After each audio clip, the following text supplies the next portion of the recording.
Formed out of San Marcos, Texas in 2014 to a small, yet devoted following, Brockhampton and formative members Kevin Abstract, Amir Van, Matt Champion, Merlin Wood, Joba, Don McLennan, Bareface and Jabari Manwa, as well as other contributing faces, made a profound impact on the underground music scene for their clever mix of R&B, pop music, and hip-hop, as well as their cultural impact, forming the way for many new artists, as well as the amazing solo records from members like Kevin Abstract and recently even Matt Champion.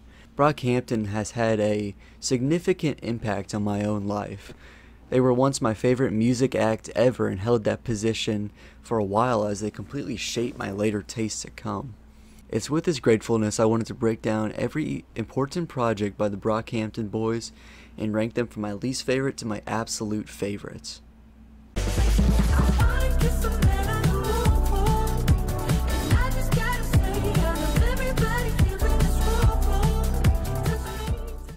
Coming in dead last, the final studio release by Brockhampton just after announcing their disbandment in late 2022, we have TM. TM has extremely poor performances, production, and especially mixing, putting it in last place for me personally. From mumbled verses from the rappers who once delivered some of the most angelic choruses or raw verses in past records, to the confused production choices like a chopped and screwed piano sample almost being mind-numbing seen on the first track, FMG, a song that doesn't fit well with that style at all, to the mixing with some verses being decibels quieter than the beats, other verses being decibels louder, and some being the same volume. The jumps in this volume leave a sour taste in my mouth, as I feel like this album was rushed to be released before the breakup was finalized, and even though I understood why it was released to finish their record deal and go their own ways, it's a poor final goodbye from the boys, though, again, one that was partially expected.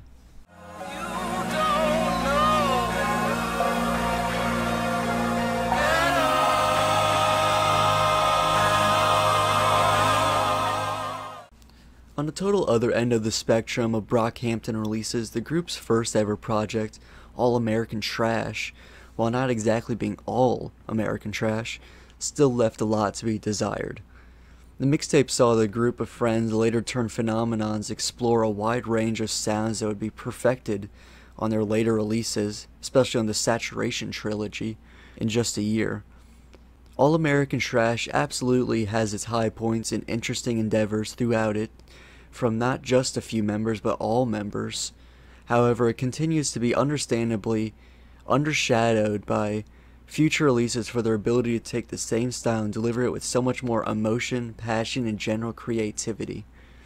Despite any gripes I may have with the lack of ambition displayed in All American Trash though, Joba's ending verse in the 8th track, Palace, still amazes me to this day, and I must give it props for that. I was living in a fantasy. The next chapter is everything that we said it would be. This next chapter is everything that we want it to be. The show's over. Get out your seats. Being released just a day before the group's final release with TM on November 19, 2022, The Family was what I and many fans considered to be the group's final album, as it was the last one that had full creative direction by the entirety of the group. As well as this, it was the last one to have total passion in it, unlike TM, a throwaway project used to finalize their record deal and formally disband. Musically, the album holds a lot more roots in hip-hop than pop and R&B of the past few of the band's records, though that's not necessarily a bad thing. For what the album and the rough context leading up to its creation was, this is about as good as I expected. The Family provides a deep dive into Kevin Abstract and the rest of Brockhampton's personal struggles leading up to the eventual disbanding, culminating in one of the group's best songs ever with the self-titled Brockhampton, as Kevin Abstract pays homage to the family he had grown to feel a part of over the years of Brockhampton. Even with the wide amount of positive I could talk about it, The Family contains a decent amount of filler on a more unfortunate note. Still, the highest high points completely make up for it. Fuck you! My old friend fucked my girlfriend, I should've shot him. Pray to God about him. Man, I hit the lotto. Yeah, my bitch got better. Shit, my ass got better. From here forward, these are all albums I adore for their own reasons and wouldn't hesitate to address as some of my favorite albums ever. I struggled a lot choosing my fourth least favorite, or conversely sixth favorite Brockhampton album, but the one I kept falling back on ended up being the first in the esteemed Saturation trilogy, Saturation 1. Saturation 1 sees a major improvement over the group's first mixtape as their production achieves this far more experimental and grand sound, taking influence from a whole range of different genres and managing to fit it into a more hip-hop influenced style. Saturation is the first album I personally heard from Brockhampton, so I always felt a little biased towards it, despite realistically only ever returning to a handful of specific songs from it, like Heat, Gold, Star, and especially Waste. Though, that doesn't downplay the greatness of any of the other songs. Every song puts out a new and unique idea or builds on previous ideas the group had explored, as some of the most iconic bars from the boys ever surface, like the classic, "I don't fuck with no white boys unless they Shawn Mendes." Overall, Saturation is pure good fun from the boys, and while being abstract in sound, it holds back from getting too serious lyrically or conceptually. And it's not my fault, and it's not my problem anymore. That's just where you stand, that's just who you are. That's your cross to bear. You can talk to God, I don't want to hear, motherfucker. 2019's Ginger saw a drastic change in sound from Brockhampton's entire career up until this point, as the group ventured far further into the alternative R&B sound they often experimented with, but never truly ventured deep into until this point. Featuring generally smoother acoustic riffs, pianos, and electronic drum beats, Ginger prioritizes its luscious array of vocal melodies above all else. From the very first song with No Halo, female singer Deb Never puts on a beautifully moving chorus, singing a simple "I'm sure I'll find it," as the verses break down the more personal struggles of each member of Brockhampton. The following song similarly features a guest appearance from friend of the band's and successful solo artist Ryan Beatty on the chorus to Sugar, as he sings powerful high notes to set the groundwork for the rest of the song. This continues throughout the whole record with guest appearances as well as the Brockhampton members themselves giving amazing vocal performances on every song, unique to every song as well. I could spend all day breaking down each song on Ginger and how each contributes to making a beautiful R&B album with amazing vocals, but it's the kind of album that deserves a thorough listen.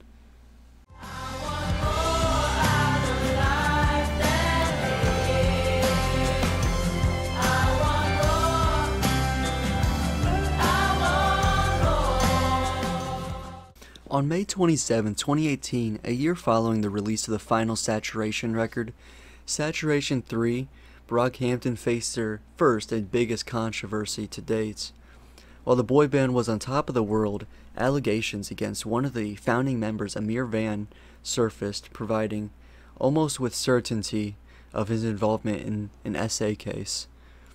Wanting to respect the victims as well as the integrity of the Brockhampton name, the group decided to fire Amir Van and delay the release of what was going to be their fifth record, first titled Team Effort and later Puppy, finally settling on Iridescence in late 2018.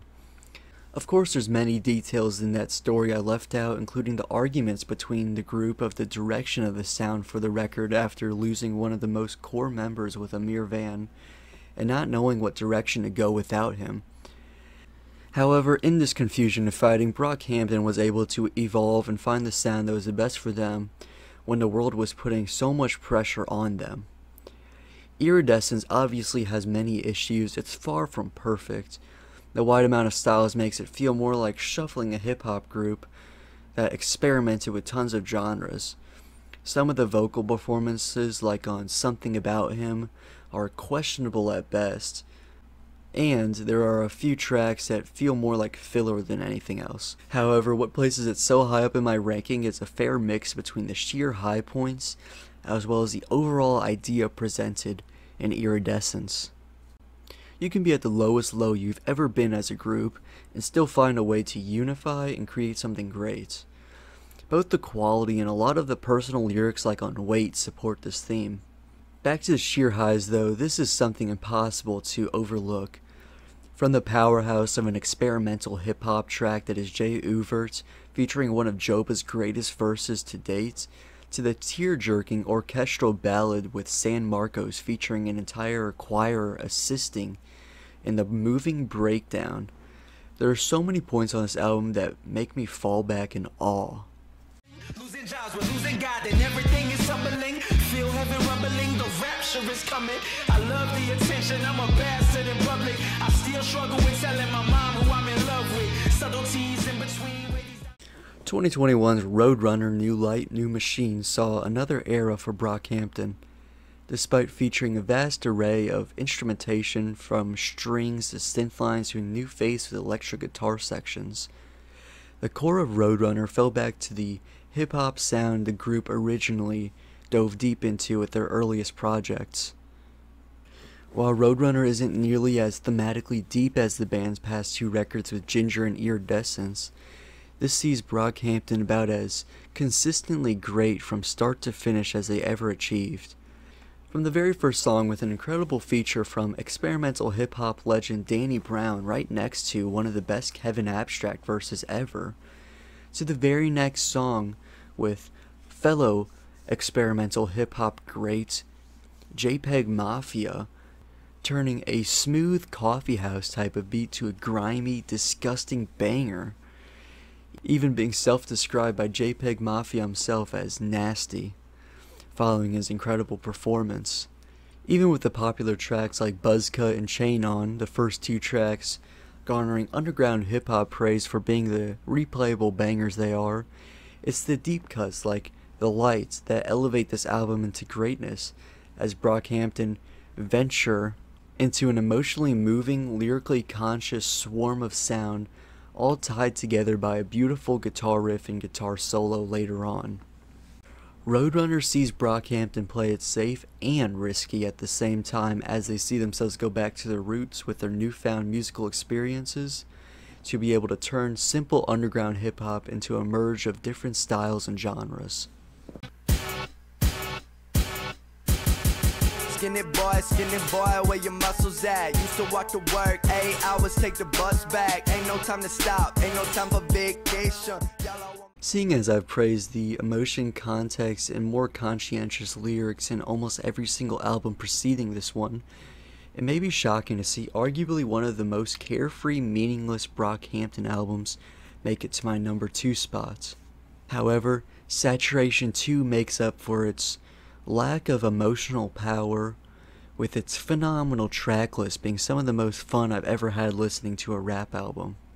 Not only does Saturation 2 have possibly the best rapping from each member of the group's entire run, but even on the musical front, the production is exquisite. Every single track has a unique sound unlike something I've ever heard.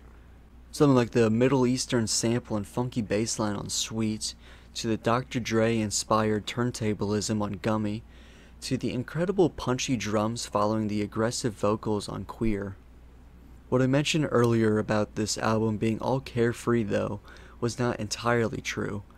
The 10th track sees a complete switch up lyrically in Saturation 2 with the painful piece Junkie. Junkie sees members Kevin Abstract, Amir Vaughn, Merlin Wood, Matt Champion, and Don McLennan breaking down their own inner demons in an aggressive, almost like flow of conscious therapy kind of thing. Homophobia and corresponding self-hatred, addiction, familial trauma, and mental health are just some of the themes broken down in Junkie. Each member gives a deep look into their own personal struggles, something the band stayed away with a lot before this. Kevin Abstract singing about his own confrontation with homophobia, especially in the music scene, left me with a perspective I and many others had never even considered before, followed by a dramatic yet beautifully meaningful portrayal of his desire to stay true to himself both in his art and personal life as a gay man himself. Looking at the album in one general thought, Saturation 2 is a fun, carefree hip-hop album with top-notch rapping and musicality. However, with a deeper look, songs like Junkie and the closing track Summer show the group's desire to break past just being carefree fun. This desire to break through with something more would come just months later with the most successful from the Saturation trilogy and my single favorite Brockhampton album to date, Saturation 3.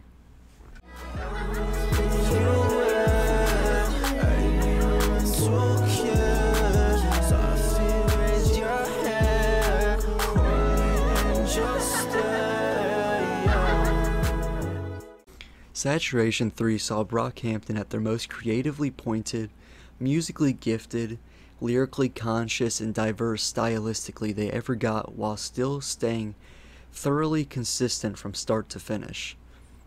A major flaw I had with many of the other albums by Brockhampton. Originally planned to be the final album before spinning back after the adoration the first two Saturation albums had received, Saturation 3 has always had a special place in my heart for years, being the album that got me into the group, as well as being my favorite album of all time for a while. Because there are so many different contributors to what makes this album so great to me, I think it's only fair to break each one down one at a time. Starting with the backbone to the music, tying together some of the most captivating vocals and rapping I've ever heard.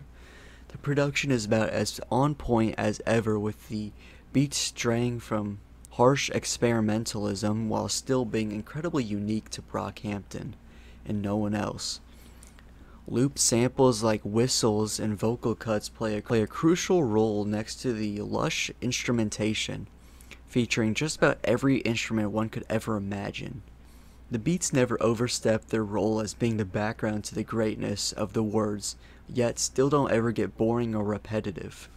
Lyrically, Saturation 3 sees Brockhampton take the therapy session stream of conscious lyrics, breaking down personal struggles and demons of each member, and expands on it massively.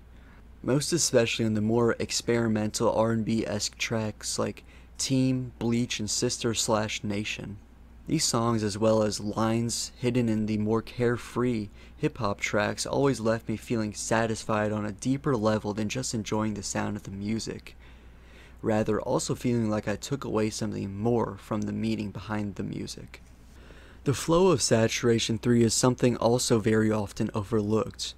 The album begins with the two utter bangers, before getting more experimental in the next two tracks, and then gradually venturing deeper into more vulnerable sounds. The spacing perfectly helps each different style flow together smoothly and help it feel less like a jumbled collection of ideas. In a full album listening experience, the placement of tracks and consequential flow makes Saturation 3 feel like hearing the musical equivalent of a deeply troubled person letting their mask slip as they show their inner conflicts. And lastly, the vocals at the forefront of everything across the album deserve the highest spotlight, mostly attributed to the geniuses of members Kevin Abstract and Joba. Some of the most emotional singing of any Brockhampton album is put out on Saturation 3. I think one single song that pulls from every single factor I love so much about this album, as well as being the song I feel best represents the wide array of styles across the entirety of Brockhampton's run, and also being my favorite song from the group to date, Bleach, does everything possible right. Smooth piano-centered productions circle around Ryan Beatty's beautiful chorus singing, "Who got the feeling, tell me why I cry when I feel it." Bleach, for a while, was the only Brockhampton track to feature all 7 members, and somehow, even with the large amount of different artists, styles, and differences, at the hands of producers Romil Hemani and Jabari Manwa, it is all tied together beautifully. By the end of Bleach, with Kevin Abstract's high-pitched bridge into Bareface and Ryan Beatty's outro, it reaches a new level of heavenly I didn't even know was possible. It's a performance that gives me chills and even a few tears every single time I hear it, and I feel like that song, as well as their album as a whole, see Brockhampton perfecting the sound they worked so hard to achieve their entire careers. I had a ton of fun looking back on the incredible discography of a group that defined my early teenage years and helped shape my music taste into what it is today. If you want to see more videos like this one, subscribe to the channel and comment below what artist or band or what I should do for a discography dive next.